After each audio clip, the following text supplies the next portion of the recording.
மக்களவைத் தேர்தல் 18 தொகுதி சட்டமன்ற இடைத்தேர்தலுக்கு பிறகு இன்று பெங்களூர் பரப்பன அக்ரஹாரா சிறையில் சசிகலாவை சந்தித்தார் தினகரன். அமமுகவை தனிக்கட்சியாக பதிவு செய்த பிறகு அமமுகவின் பொதுச் செயலாளராக தேர்ந்தெடுக்கப்பட்ட பிறகு சசிகலாவை முதன்முறையாக சந்திக்கிறார் என்பதால் தினகரன் உற்சாகமாகவே சென்றார். நேற்றே பெங்களூர் போய்விட்டவர் தான் வழக்கமாக தங்கும் ஹோட்டலில் தங்கிவிட்டு இன்று நண்பகல் சிறைக்கு சென்றுள்ளார். தினகரனோடு அமமுகவின் துணைத் தலைவராக தேர்ந்தெடுக்கப்பட்ட நாமக்கல் அன்பழகன், ஜெயா டிவி CEO விவேக், ராஜராஜன், சகிலா, வெங்கடேசன், சசிகலாவின் உதவியாளர் கார்த்திக், ஸ்ரீபெரும்புதூர் முன்னாள் MLA பெருமாள் ஆகியோரும் சென்றிருந்தனர். அமமுகவின் பொதுச் செயலாளர் தினகரன் துணைத் தலைவராக தேர்ந்தெடுக்கப்பட்ட நாமக்கல் அன்பழகனை பார்த்ததும் சசிகலா வாழ்த்து தெரிவித்திருக்கிறார். தினகரனும் அன்பழகனும் சசிகலாவின் கால்களில் விழுந்து வணங்கி ஆசி பெற்றிருக்கிறார்கள்.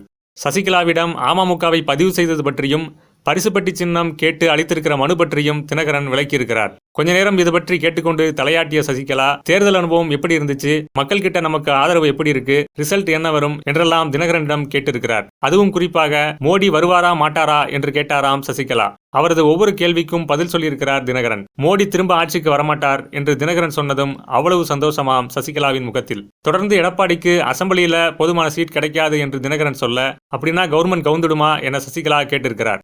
நிச்சயம் கவுந்துடும் என்று சொன்ன தினகரன், நமக்கு 3 MP 5 MLA சீட் கிடைக்க வாய்ப்பு இருக்கு என்று சசிகலாவிடம் தெரிவித்திருக்கிறார். இதை கேட்ட சசிகலா, ஏன் போதுமான அளவு செலவு பண்ணலையா என்று விசாரித்துள்ளார். நம்மால செலவு பண்ண முடியல, நம்ம வண்டிகளை குறிவச்சு போலீஸும் பறக்கும் படையும் கண்காணிச்சுக்கிட்டு இருந்தாங்க, அதனால நான் ரிஸ்க் எடுக்கல, சில தொகுதிகளை மட்டும் செலக்ட் பண்ணி செலவு செஞ்சோம், அது நல்லா ஒர்க் அவுட் ஆகும் என்று தினகரன் சொல்ல, சசிகலா தேர்தல் களம் பற்றி ஆர்வமாக கேட்டுக்கொண்டாராம். அப்போது விவேக், அமமுகவில் எனக்கு பொறுப்பு ஏதாவது வேண்டும் என்று கேட்டிருக்கிறார். அதை கேட்டுக்கொண்ட சசிகலா கொஞ்ச நேரம் தினகரனோடு தனியாக பேசியிருக்கிறார். பிறகு விவேக்கை அழைத்து, இன்னும் கொஞ்ச நாள் பொறுமையாயிரு, உனக்கு எப்போ என்ன செய்யணும்னு எனக்கு நல்லாவே தெரியும் என்று சொல்லியிருக்கிறார். இந்த சந்திப்பில் சுதர்சனம் என்ற ஒருவரும் தினகரனோடு சென்றதாகவும், அவர் ஏற்கனவே எடப்பாடியோடு நெருக்கமாக இருந்தவர் என்ற தகவலும் கூட சிறை வட்டாரத்திலிருந்து கிடைத்திருக்கிறது. தமிழகத்தின் துணை முதல்வரும் அதிமுக ஒருங்கிணைப்பாளருமான O. பன்னீர்செல்வம் இன்று சென்னையிலிருந்து டெல்லிக்கு விமானத்தில் தனது மனைவியோடு புறப்பட்டார். பிரதமர் மோடி காசி தொகுதியில் மீண்டும் போட்டியிடுகிறார். அவரது வேட்புமனு தாக்கலுக்கு முன்பாக தேசிய ஜனநாயக கட்சி தலைவர்கள் கலந்து கொள்ளும் பிரச்சார கூட்டம் நாளை ஏப்ரல் 24ஆம் தேதி காசியில் நடக்க இருக்கிறது. அதற்காக தமிழகத்தில் இருந்து அதிமுக சார்பில் O. பன்னீர் சென்றிருக்கிறார். இன்று பகலே டெல்லி சென்றுள்ள துணை முதல்வர் உச்சநீதிமன்றத்தில் தீர்ப்புக்காக காத்திருக்கும் தான் உட்பட 11 பேரின் தகுதி நீக்க வழக்கு தொடர்பாக சிலருடன் ஆலோசனையில் ஈடுபட்டதாகவும் தகவல்கள் வந்திருக்கின்றன.